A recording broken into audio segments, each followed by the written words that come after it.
Bienvenidas y bienvenidos a una programación más de matemáticas primer grado de secundaria. Qué bueno que nos ven a través de la serie Aprende en Casa. ¿Qué imaginan cuando escuchan la palabra ángulo? ¿Piensan en alguna figura en especial? En este programa van a profundizar en los conocimientos de geometría para que puedan reconocer los aspectos mínimos que les permitan asegurar la congruencia entre triángulos. También conocerán los ángulos que se forman entre segmentos de recta que se cortan, para lo cual es conveniente que tengan a la mano su lápiz, su cuaderno o una hoja y una regla, y si les es posible un transportador, para que puedan comprobar si lo que les decimos es cierto o no. Ya que están listas y listos, las y los invitamos a ver el siguiente video. No pierdan ningún detalle y recuerden anotar sus ideas y las preguntas que les surjan para que después las contesten y las incorporen a su carpeta de experiencias.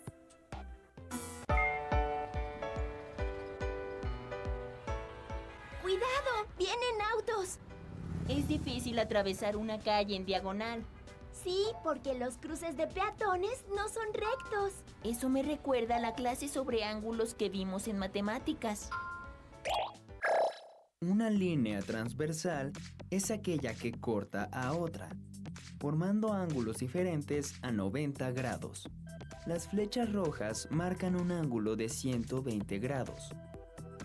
Al cortarse dos líneas transversales, los ángulos opuestos por el vértice siempre tienen la misma medida. Si ya tienes eso claro, entonces vamos a ver cómo son los ángulos que se forman cuando dos rectas paralelas son cortadas por una transversal. Como verás, el trazo de esta transversal ocasiona que se formen 8 ángulos. ¿Los ves? 1, 2, 3, 4, 5, 6, 7, 8. Mira la imagen con atención. ¿Cuántos ángulos crees que miden lo mismo que el ángulo número 8? ¿Y cuáles son? Pausa el video para que puedas analizar la imagen. Por lo que hemos visto, los ángulos opuestos por el vértice siempre tienen la misma medida. Esto significa que el ángulo 6 mide lo mismo que el 8. Por su parte, el 2 y el 4 también parecen iguales al 8. Pero, ¿cómo lo comprobamos? En una hoja transparente, traza el diagrama anterior. Recuerda numerar los ángulos de la misma manera. ¿Listo? Ahora traza una tercera línea paralela en medio de las dos paralelas que ya teníamos. Haz la punteada para cortar por allí. Muy bien, ahora tenemos dos partes. Coloca una parte sobre la otra, de manera que los lados del ángulo 8 queden encima de los lados del ángulo 4. Observa cómo los ángulos corresponden en las dos figuras, es decir, son iguales. Entonces, el ángulo 1 es igual al 5. El ángulo 2 al 6, el ángulo 3 al 7 y el ángulo 4 al 8. Ahora sí, podemos afirmar que el ángulo 8 es igual al 6 y también es igual al ángulo 4 y al ángulo 2. Los ángulos que se forman tienen nombres especiales. No es importante que te los aprendas de memoria, pero sí que los puedas usar para analizar figuras y resolver problemas. Las cuatro parejas que se formaron cuando encimamos las dos figuras se llaman ángulos correspondientes. En este caso, son el 1 con el 5, el 2 con el 6, el 3 con el 7 y el 4 con el 8. En la parte interna de las paralelas se forman dos parejas de ángulos, denominados alternos internos. Se llaman internos porque se encuentran en la parte de adentro de las paralelas, y alternos porque están en diferente lado de la transversal. Los ángulos alternos internos son el 3 con el 5 y el 4 con el 6. Como puedes ver, estas parejas de ángulos tienen la misma apertura. También se forman otras parejas de ángulos, los llamados alternos externos. ¿Podrías saber cuáles son y por qué se conocen así? Pon pausa al video y contesta. Los ángulos alternos externos se encuentran en la parte externa de las paralelas, en lados alternos de la transversal, y tienen la misma medida entre sí. Son el 1 con el 7 y el 2 con el 8. Mira, Mateo, busqué en la red imágenes de paralelas con transversales y me apareció este ejemplo, pero en vez de números tiene letras. A ver, está bueno. Entonces, si el ángulo B mide 80 grados, ¿qué otros ángulos miden lo mismo? ¿Y cuánto mide el ángulo A? ¿Qué tal? ¿Les fue posible seguir las actividades que se muestran en el video?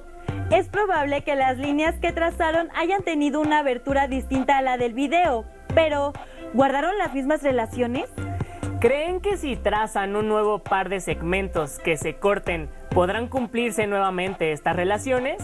Las y los invitamos a que lo comprueben. En el siguiente video observarán otras relaciones que se cumplen entre los ángulos y verán la manera en que pueden calcular la medida de los ángulos conociendo la medida de algún otro. Pongan mucha atención.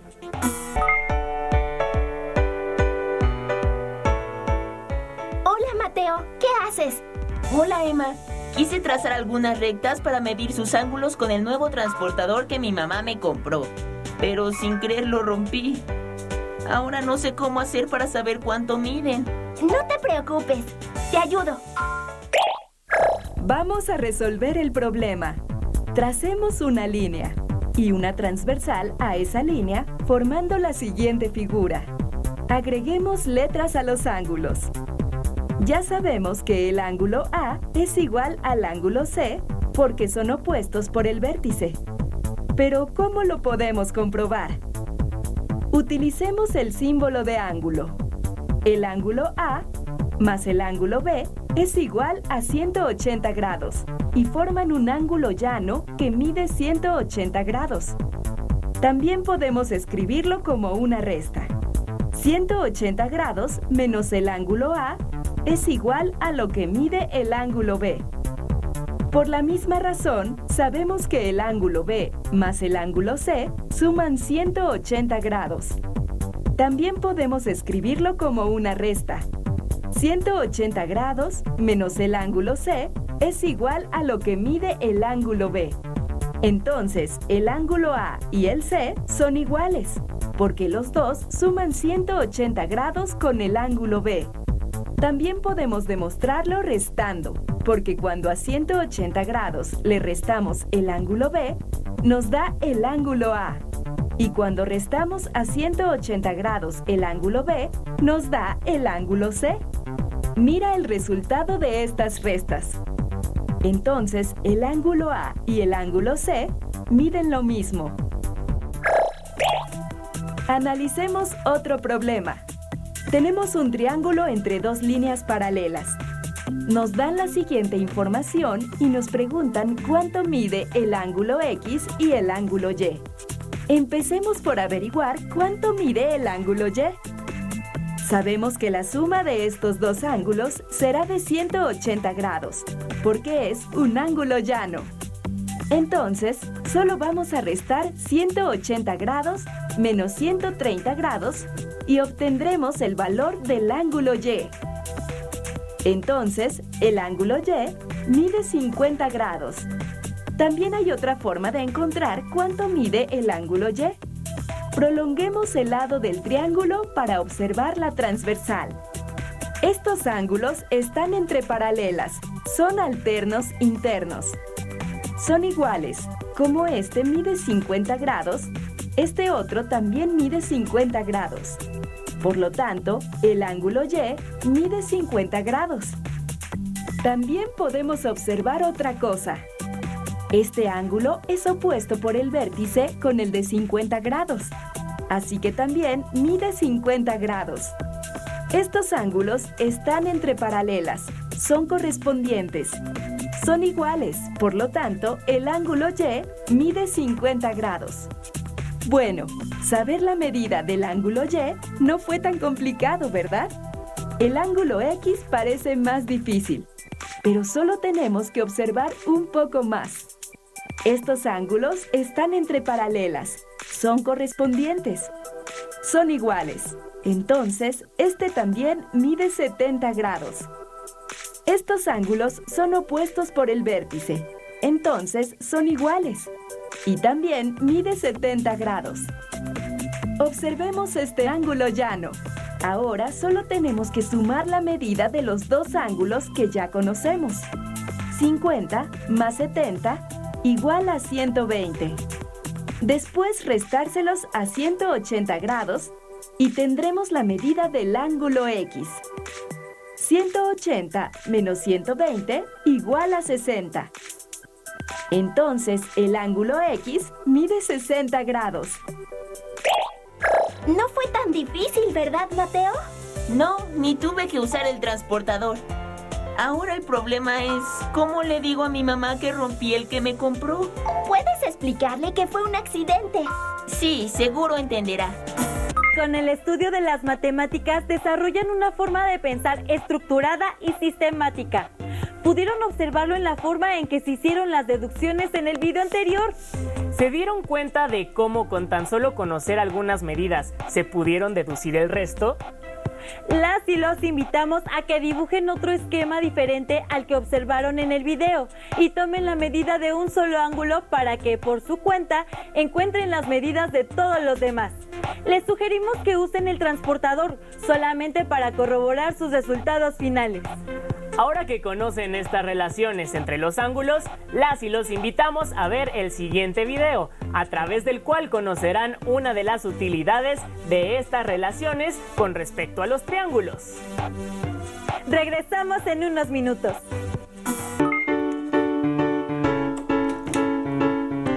Hola Mateo, ¿qué haces? Hola Emma, juego a formar triángulos con estas piezas. Estoy viendo con cuáles sí puedo formar triángulos y con cuáles no. ¿Cómo? ¿Por qué no podrías?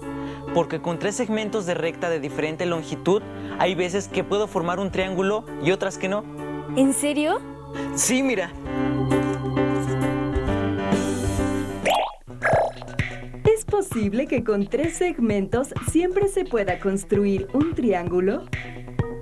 Tomemos 3 segmentos, uno de 12 centímetros, otro de 8 centímetros y el tercero de 10 centímetros. Tracemos el triángulo con regla y compás. Primero, elegimos uno de los segmentos, por ejemplo, el de 12 centímetros, y denotamos con A y B sus extremos. Con el compás, tomamos la longitud de otro de los segmentos, como el de 8 centímetros, y con centro en A, trazamos una circunferencia cuyo radio sea de 8 centímetros. Ahora con el compás, tomamos la longitud del tercer segmento, el de 10. Con centro en B y con ese radio, trazamos la segunda circunferencia. Seleccionamos cualquiera de los 2 puntos de intersección de las circunferencias. En este caso, tomamos el superior como el tercer vértice de nuestro triángulo, que llamaremos C. Con una regla, trazamos los 3 segmentos de recta para formar el triángulo ABC. Vemos que sí fue posible trazar un triángulo dadas esas longitudes, 12, 8 y 10 centímetros. Ahora, ¿qué sucede si queremos que el tercer segmento mida 3 centímetros en lugar de 10? De nuevo trazamos el segmento de 12 centímetros, la circunferencia con centro en A y radio de 8 centímetros, y la circunferencia con centro en B y radio de 3 centímetros. ¿Qué sucedió? Las circunferencias no se cortan, es decir, no existe un tercer vértice para que se forme el triángulo ABC. Por tanto, no existe un triángulo cuyos lados midan 12, 10 y 3 centímetros. Si observamos esta imagen, ¿cuánto crees que debería medir el tercer lado para que las circunferencias se corten y exista el tercer vértice del triángulo? Si el radio del tercer círculo fuera un poco mayor, por ejemplo, de 3.5 centímetros, ¿crees que las circunferencias se intersecarían? Como podemos ver, no lo hacen. ¿Y si el radio de la segunda circunferencia fuera de 4 centímetros? Vemos que las circunferencias sí se tocan en un punto que está sobre el segmento AB, pero no se forma un triángulo. Para que exista el tercer vértice del triángulo, el radio de la segunda circunferencia, es decir, la longitud del tercer lado, debe ser mayor que 4, por ejemplo, 4.1 centímetros. Así, si fijamos la longitud de dos de los segmentos, en este caso 12 y 8, para que exista un triángulo, la longitud del tercer lado debe ser mayor que 4 centímetros. Ya sabemos la extensión mínima que puede tener. Pero, ¿qué tan grande puede ser ese tercer lado? Vamos variando la longitud del lado. Como vimos, sí existe un triángulo cuando el lado mide 10 centímetros. Entonces, vamos a aumentar más la longitud del lado, digamos a 12 centímetros. Tenemos el triángulo isósceles ABC con dos lados de 12 centímetros y uno de 8 centímetros. Parece que podemos seguir aumentando el tamaño. ¿Y si el tercer lado mide 18 centímetros?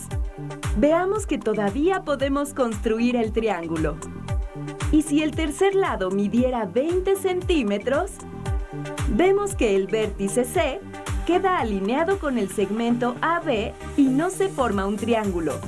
Entonces, la longitud del tercer lado debe ser menor que 20. Por consiguiente, si tenemos dos segmentos, uno de 12 centímetros y otro de 8 centímetros, y queremos construir un triángulo, el tercer segmento deberá ser más chico que 20, y como vimos antes, más grande que 4. Podemos concluir que la longitud del tercer lado, que llamamos X, debe ser mayor que 4 y menor que 20. Observa que el 4 se obtiene al restar 12 menos 8 y el 20 se obtiene al sumar 12 más 8. Por tanto, podemos concluir que si tenemos dos segmentos de longitudes A y B con A mayor que B, para que exista un triángulo, la longitud del tercer lado debe ser mayor que la resta de la longitud de los dos lados y menor que su suma. Ah, qué interesante resultó saber que la longitud del tercer lado está entre la diferencia y la suma de las otras dos magnitudes. Eso nos va a ayudar a construir triángulos. Sí, ahora ayúdame a escoger con cuál de esas piezas puedo armar un triángulo. Ya elegí estas dos. Pues con esta y esta también. Para saber más de este tema, les recomendamos leer el libro El billar no es de vagos, ciencia, juego y diversión, donde podrán seguir aprendiendo sobre los triángulos. Las y los invitamos a seguir con la programación de Aprende en Casa. ¡Hasta pronto!